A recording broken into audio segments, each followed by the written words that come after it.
ప్రభువునందు నాకు అత్యంత దేవుని పిల్లలారా, ప్రభువు అనే దేవుడు ఒక మాట మాట్లాడుతున్నాడు. నీతి న్యాయములు జరిగించుసు, నీతి న్యాయములు జరిగించుసు బాధింపబడు వారందరికీ న్యాయము తీర్చును. నీతి న్యాయములు జరిగించుసు బాధింపబడు వారందరికీ న్యాయము తీర్చు. బాధ పెట్టే వాళ్ళ గురించి ఇక్కడ మాట్లాడడం లేదు దేవుడు, బాధించబడుతున్న వారిని గురించి దేవుడు మాట్లాడుతున్నాడు. మనము చాలా మందికి బాధ పెట్టొచ్చు,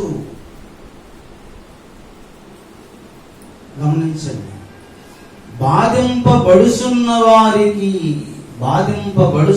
వారికి దేవుడిచ్చే వాగ్దానం ఏమిటంటే, నీతి న్యాయములు జరిగించుసు బాధింపబడు వారందరికీ.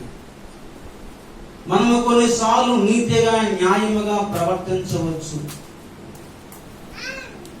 అయినా లోకపు మనుషులు గాని, లోకపు విరోధ సాతాను గాని మనలను శారీరకముగా అయినా కావచ్చు, ఆత్మలో బాధ కలిగించవచ్చు. శరీరానికి బాధ కలిగించవచ్చు, ఆత్మకు బాధ కలిగించవచ్చు, మనసుకు బాధ కలిగించవచ్చు, హృదయానికి బాధ కలిగించవచ్చు. ఏ విధముగానైనా బాధింపబడు వారందరికీ దేవుడు అంటున్నాడు న్యాయము తీరుస్తానంటున్నాడు. బాధింపబడు వారందరికీ న్యాయం తీరుస్తాడు. ఇక్కడ బాధ అంటే అర్థం ఏమిటి? శ్రమ అవ్వచ్చు, గాయపడవచ్చు, రకరకాల అవమాన భారములు కలగవచ్చు.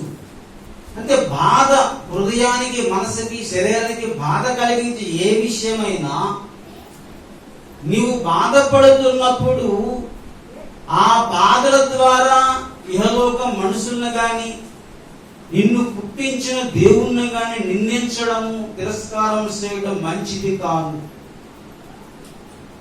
ఒకసారి శ్రద్ధగా ఆలకిస్తే ఈ మాటలు మీకు అర్థమవుతాయి. మనము బాధించబడుతూ ఉన్నప్పుడు మన బాధలు ఎవరితో చెప్పుకోవాలి? దేవునితో చెప్పుకోవాలి. నీతి న్యాయము జరిగించి యెహోవా నీవే నాకు న్యాయము తీర్చిన ప్రభువుకి మనం ఏం చేసుకోవాలి? అడగాలి. అలా మనం అడుగక మన మట్టుకు మనమే తీర్పు తీర్చడము అన్యాయం అవుతున్నది. మనం బాధించబడుతున్నప్పుడు లోక మనుషులు సరైన తీర్పు మనకు ఇవ్వలేకపోవచ్చు, సరైన న్యాయం మనకు చేయలేకపోవచ్చు. అప్పుడు మన మనసు బాధ కలిగించవచ్చు, మన హృదయం గాయపడవచ్చు. మనుషుల దగ్గరికి వెళ్ళాను, నాకు సరైన న్యాయం దొరకలేదు, సరైన తీర్పు తీర్చలేదు అని బాధ కలిగినప్పుడు నీతి న్యాయములు జరిగించు న్యాయాధిపతి దేవుని యొద్దకి మనం వెళతాము. దేవా, మనుషుల దగ్గరికి వెళ్ళాను, నాకు న్యాయము జరగలేదు, నీ దగ్గరకు వచ్చి నాకు న్యాయం చేయమని దేవుణ్ణి అడిగే సందర్భాలు ఉంటాయి. ఇప్పుడు మీకు చెప్పబోతున్న సంగతి ఒక విషయం ఏమిటంటే, మనకు బాధ కలుగునప్పుడు, బాధింపబడుతున్నప్పుడు, మనకు బాధ కలిగినప్పుడు, బాధింపబడుతున్నప్పుడు ఆ బాధలు వలన కలిగే, గాయముల వలన కలిగే శ్రమ మనలను దేవునికి దగ్గర చేస్తాయని మీకు ఈరోజు చెప్పడానికి సిద్ధపడుతున్నాను. మనకు కలిగిన గాయములు, శ్రమలు, అవమానములు, నిందలు మనలను దేవుని యొక్క దగ్గరకు చేరువ చేయడానికి ఈ గాయములు మనకు ప్రయోజనకరముగా మారుతాయి. అంటే మనకు కలిగిన గాయముల వలన మనకు ఇహలోకములో కొంత బాధ కలిగినను ప్రభువుని దేవునికి దగ్గర చేయడంతో పాటు మన ప్రవర్తన విధానం మారిపోతున్నది. మన ప్రవర్తన విధానము మారుతున్నది. చూడండి, కీర్తనల గ్రంథము, కీర్తన యొక్క భాగములో 119వ కీర్తన 71వ ప్రభువైన దేవుడు అంటున్నాడు. 119:71 నేను నీ కట్టడలను నేర్చుకున్నట్లు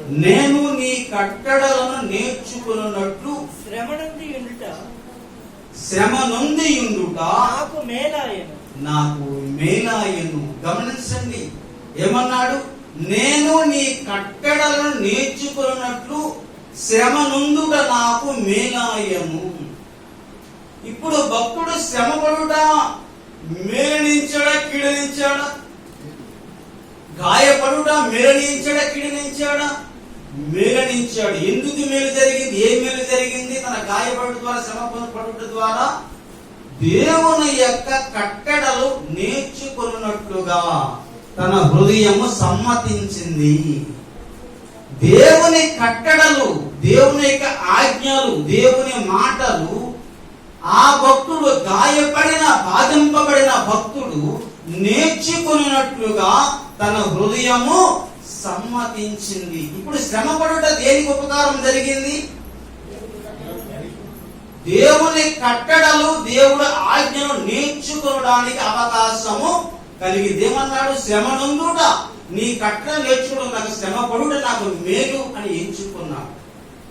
అంటే ఇహలోకములో శ్రమ పడేటప్పుడు మనుషులు ఎవరు మనకు న్యాయము చేయనప్పుడు దేవుడి యొక్క న్యాయం మీద ఆధారపడే విధానం కలిగి ఉంటుంది.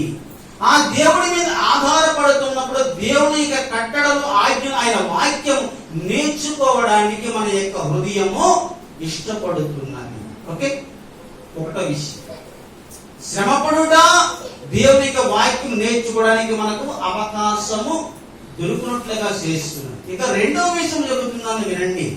అది 119వ కీర్తన 67వ చూడండి. శ్రమ కలుగుక మునుపు నేను త్రోవ విడిచితిని,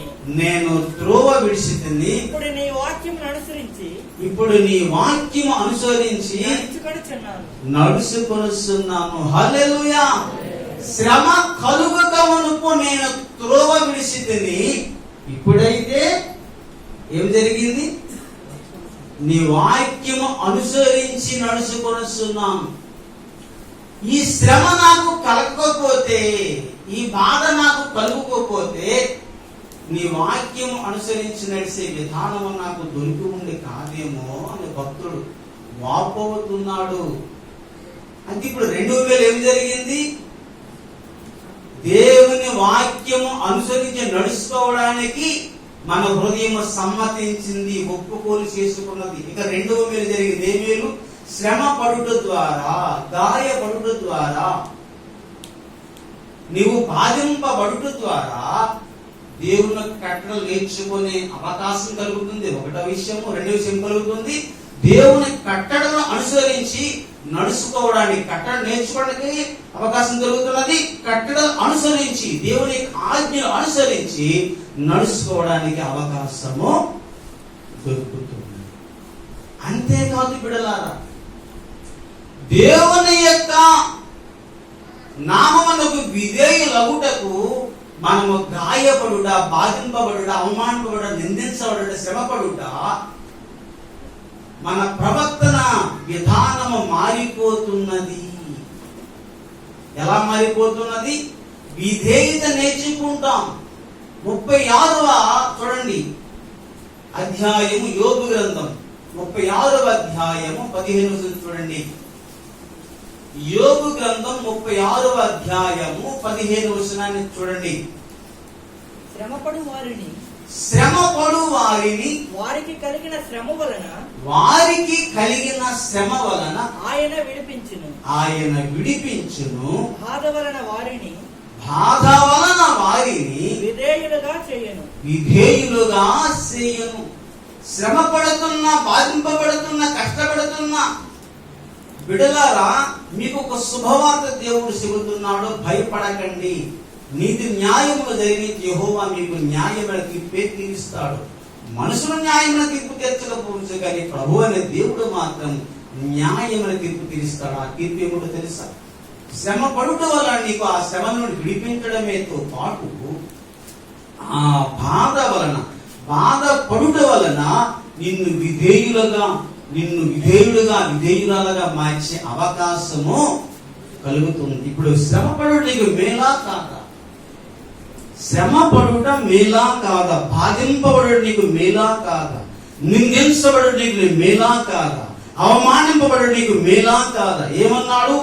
అవమానం పొందుట ద్వారా, బాధించబడుట ద్వారా, శ్రమ పొందుట ద్వారా నీకు విధేయత నీ ప్రవర్తనలో కనబడుతున్నది. విధేయతగా మారిపడడానికి అవకాశం దొరుకుతున్నది. ఏమన్నాను ఇప్పుడు? శ్రమ పడుట ద్వారా ఆ బాధ వల్ల నీకు విధేయత దేవుడు ఏం చేస్తాడు? నేర్పిస్తాడు. అన్నింటికంటే ప్రాముఖ్యముగా ఒక విషయం చెబుతున్నాడు ప్రభు అయిన దేవుడు. సామెతల గ్రంథం 20వ అధ్యాయం 30వ వచనం చూడండి. సామెతల గ్రంథం 20వ అధ్యాయం 30వ వచనాన్ని. గాయములు చేయు దెబ్బలు అంతరంగములో చొచ్చి చెడుతనమును తొలగించెను. హల్లెలూయా. ఆకాశము 2 చేతులు పైకెత్తి ప్రభువును స్తుతించాడు. హల్లెలూయా. ఏమన్నాడు? మరి చదువునా? గాయములు చేయు దెబ్బలు అంతరంగములో చొచ్చి చెడుతనమును తొలగించును. మన చెడుతనమును తొలగించును. గాయపడ్డాను, బాధపరచబడ్డాను, బాధించబడ్డాను, శ్రమ నుండి ఉన్నాను అని కృంగిపోతూ ఉన్న వాళ్ళులారా, దేవుడు నీకు శుభవార్త చెబుతున్నాడు.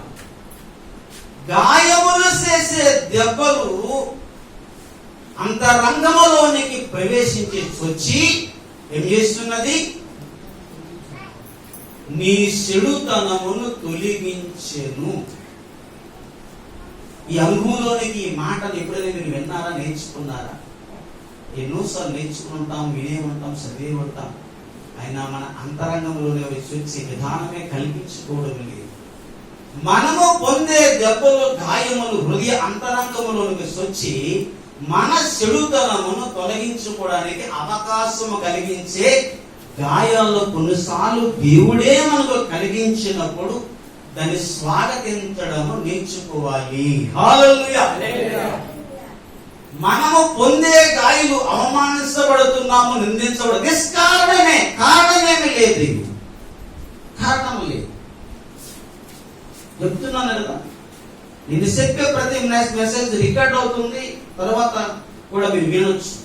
ఈ రికార్డ్ కాదు, ఈ యొక్క మెసేజ్ కాదు, ఇంతకు ముందు చెప్పే సకల వాక్యము రికార్డ్ అయ్యింది. ఎప్పుడైనా సాంపుడు మాకు అనుకూలముగా లేకపోతే చెప్పలేదు, ప్రతికూలము చెప్పి అనుకుంటే మీరు దాన్ని వెరిఫై చేసుకోవచ్చు, ఏం పర్వాలేదు. ఇప్పుడైతే మీకు ఆల్రెడీ మీ ఇంటికి పంపిస్తాం, యూట్యూబ్ ద్వారా మీ ఇంటికి పంపిస్తాం. తర్వాత శ్రద్ధగా ఆ లోటు పదాలు ఆలకించండి, వాక్యం లోపాలను సవరించుకోవడానికి అవకాశం కల్పించండి.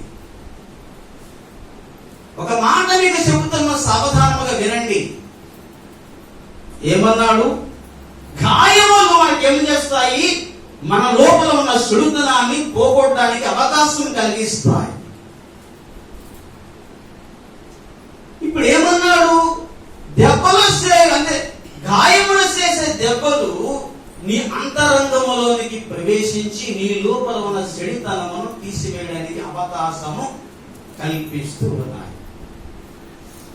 అంటే నా చెడుతనము తీసివేయడానికి నాకు కలిగే ఈ దెబ్బలు, ఈ అవమానము, ఈ శ్రమలు, ఈ నిందలు, ఈ అపహాస్యం, ఇది నాకు మేలుకరముగా ఉన్నది కదా అని నువ్వు భావించడం చేసుకోవాలి, నేర్చుకోవాలి. అలా దాన్ని స్వాగతించాలి.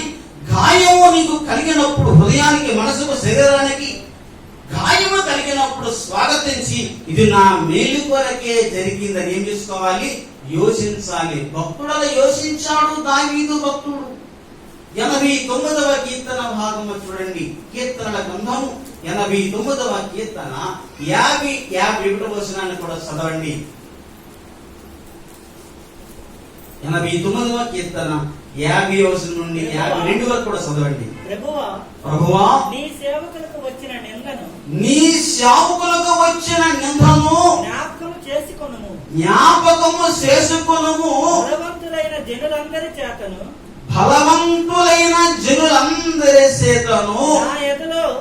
నా ఎదలో నేను భరించుచున్న నిందను జ్ఞాపకము చేసుకొనుము.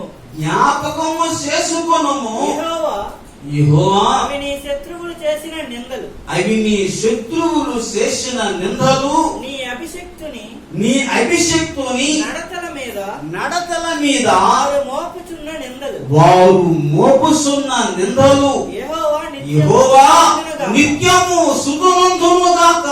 ఆమేన్ ఆమేన్ అన్నాడు. ఈ వచనాన్ని మనం ఇప్పుడు చదివినట్లయితే గాయపడుతూ బాధింపబడుతూ శ్రమ పడుతున్నప్పుడు దేవుని మాట గుర్తుకొచ్చినప్పుడు ఏం చేస్తాం? మనము దేవుడికి సమర్పితం చేస్తాము, దేవుడికి అంకితం చేస్తాము, దేవునికి అప్పగించుకుంటాము. ప్రభువు అయిన దేవుని యొక్క మాటలు ఎప్పుడు నిత్యము జ్ఞాపకం చేసే విధంగా ఉండాలి. ఏమన్నాడు భక్తుడు? ప్రభువా, నీ సేవకునికి వచ్చిన నిందను జ్ఞాపకం చేసుకున్నాము. బలవంతులైన జనులందరి చేతను నా ఎదలో నేను భరించుచున్న నిందను జ్ఞాపకము చేసుకున్నాము.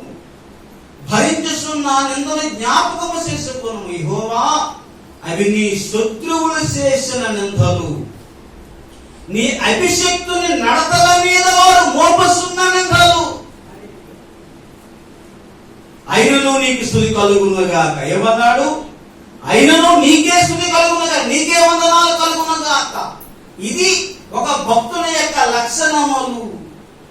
మన మీదగా వచ్చే నిందలు బట్టి మనం ఉక్రోషం అయిపోవడానికి అవకాశం లేదు, మనము కోపగించుకోవడానికి అవకాశం లేదు. ఎందుకంటే ఈ లోకములో సరైన తీర్పని సరైన న్యాయమూర్తి మనకు కరువై ఉండొచ్చు, కానీ న్యాయము చెప్పే వరకు మనం దొరకపోవచ్చు ఉండొచ్చు, కానీ అసలు సిసలైన న్యాయమూర్తి యథార్థవంతుడైన పక్షపాతం లేనివాడే యెహోవా యొద్దకు మన యొక్క నిందను, అవమానమును, గాయములను, శ్రమలను, బాధింపబడి తీసుకువెళ్ళాలని పాదం దగ్గర పెట్టాలి.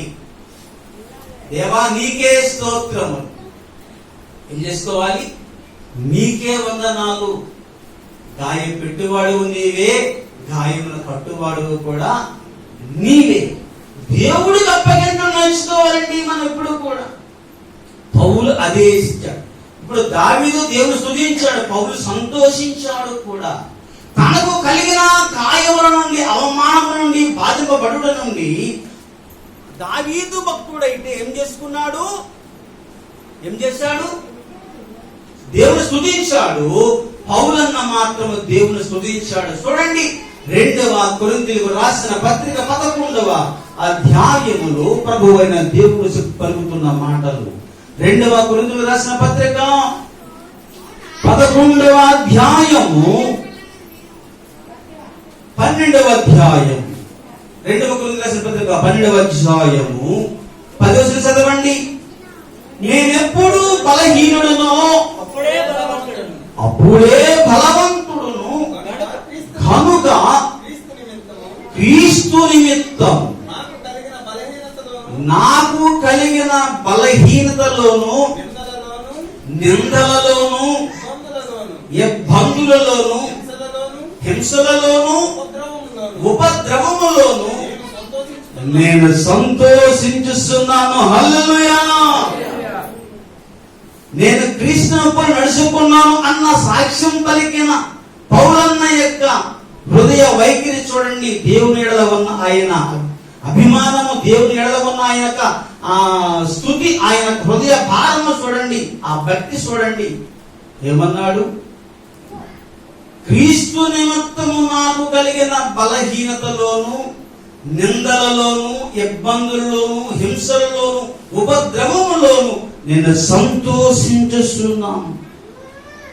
ఎలాంటి బాధలు వచ్చాయో తెలుసా? మనకు కలిగే భేదం, బాధలు, ఏదైనా శోధన, వేదనలు, బాధపడ్డ లెక్కలోనికి రావు. ఈరోజు చెప్తున్నాను, మనం అనుకుంటున్నాం ఎవరు లోకములో పడన బాధలు మనమే పడిపోతున్నాము, నిందించబడుతున్నాము, గాయపరచబడుతున్నాము అని అనుకోవడము మన తెలివి తక్కువగా. ఎందుకు తెలుసా? ఆయన కాలి గోటికి అంటిన మట్టికి సమానము కాదు మనం. పౌలన్న కాలి గోటికి అంటిన మట్టికి సమానము కాదు. అయినా మనకు కలిగిన బాధల్లో మనం బాధపడుతూ దేవునికి అప్పచెప్పలేని స్థితి మనకు కలిగి ఉన్నది. ఆయన ఎలా చేశాడో, ఎలాంటి బాధలు అనిపించాడు తెలుసా? 11వ అధ్యాయం చూడండి, 2వ కొరింథీయులకు రాసిన పత్రిక 11వ అధ్యాయములో అంటున్నాడు పౌలు పడే బాధలు చూడండి. 23 నుండి చదువుతాను. వారు క్రీస్తు పరిసారకుల వెర్రివాని వలె మాట్లాడుతున్నాను. నేను మరి ఎక్కువగా క్రీస్తు పరిసారకుడని మరి విశేషంగా ప్రయాసపడుతుంది. మరి అనేక పర్యాయములు శరసాలలో ఉంటేని పౌలన్న గారు శరసాలు మనం ఇప్పుడు జైల్లో కూర్చుందాం ఏంటి? కూర్చోలేదు కదా. ఎక్కడ కూర్చోమా? ఇక్కడ కూర్చోలేదు. పౌలన్న మాత్రం ఏం చేశాడు? నిష్కారణముగా బాధించబడి జైల్లో కూర్చున్నాడు. ఇంకేమైంది? అపరిమితముగా దెబ్బలు తింటేని, అపరిమితముగా అనగా అనేక దెబ్బలు, తక్కువ దెబ్బలేమో కాదు, లెక్కకు మించిన దెబ్బలు తిన్నాడట. ఏం జరిగింది? ముమ్మారు తింటిని, అనేక మార్లు ప్రాణాపాయములో కూడా ఉంటిని. ప్రాణం పోతుందేమో అన్న భయము బాధించబడి వారు పెట్టారు. ప్రాణం తీయడానికి కూడా వారు ఎన్నికాడలేదు పౌలన్నకి. అలాంటి బాధలు పడ్డాడు. ఇంకేం జరిగింది? యూదుల చేత అనే 5 మార్లు, ఒకటి తక్కువ 40 దెబ్బలు తిన్నాడు.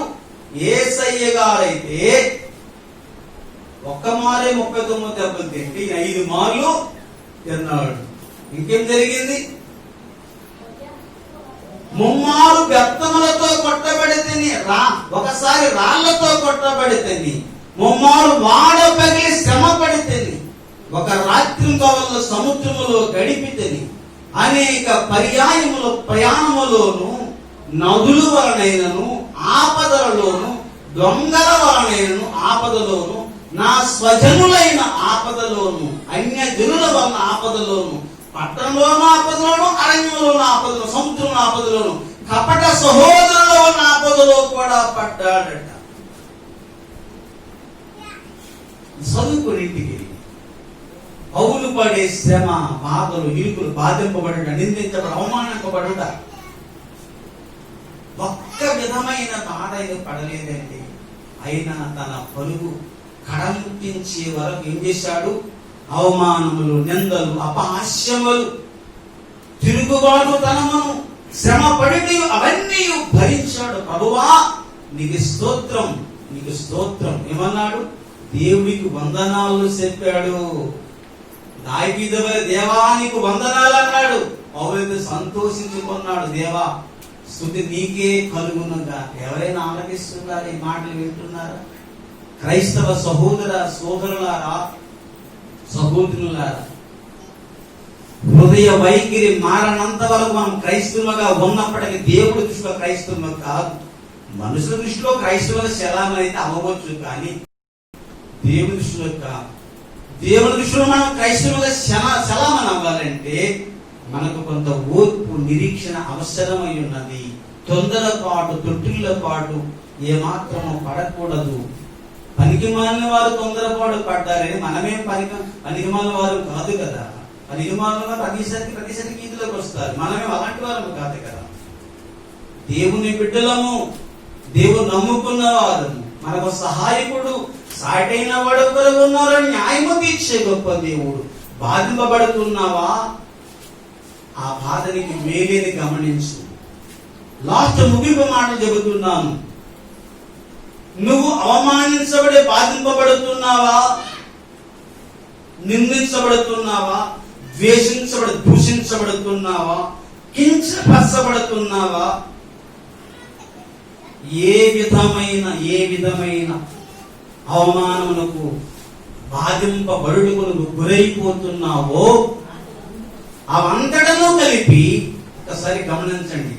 బాధింపబడి అంతటిని కలిపి దేవుని మీద నీ భారము వేయాలి. ఈ లోకము నాకు మెప్పు కలగకపోవచ్చు, కానీ ఈ యొక్క శ్రమల వలన, నిందల వలన, అవమానముల అపాసు కలిగే ఈ యొక్క భారము, గాయములు నన్ను పవిత్రపరుస్తుంటాయి. తరువాత పరలోకములో గొప్ప మెప్పు కలుగుతుంది. భూలోకపు మనసు మనకు మెప్పు ఇవ్వకపోవచ్చు, బహుమానం ఇవ్వకపోవచ్చు, కానీ పరలోక సన్నిధిలో నీకు గొప్ప బహుమానం దొరుకుతుంది. ఈ లోకములో నిష్కారణముగా, నిర్హేతుకముగా, నీతి న్యాయం నిమిత్తం బాధింపబడుతూ, హింసించబడుతూ, కించపరచబడదు, దూషించబడదు, అవమానించబడదు.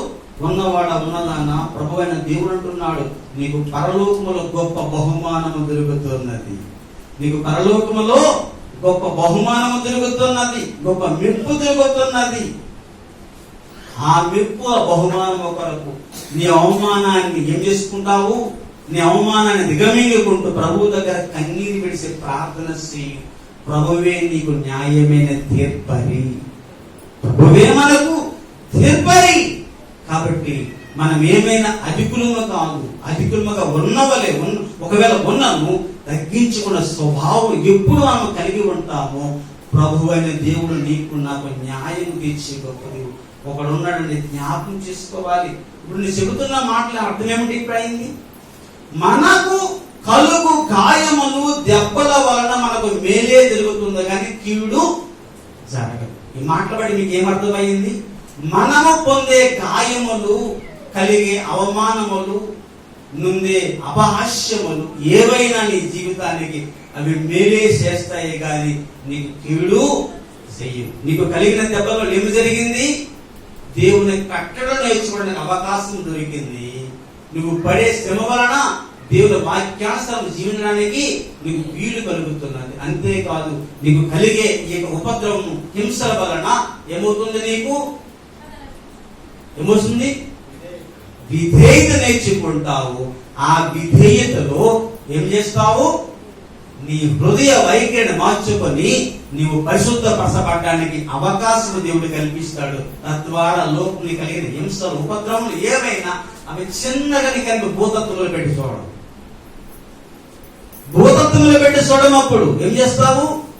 ఈ గాయములన్నీ నాకు మేలు కొరకే దేవుడు సమకూర్చి జరిగించాడు అనుకోవాలి.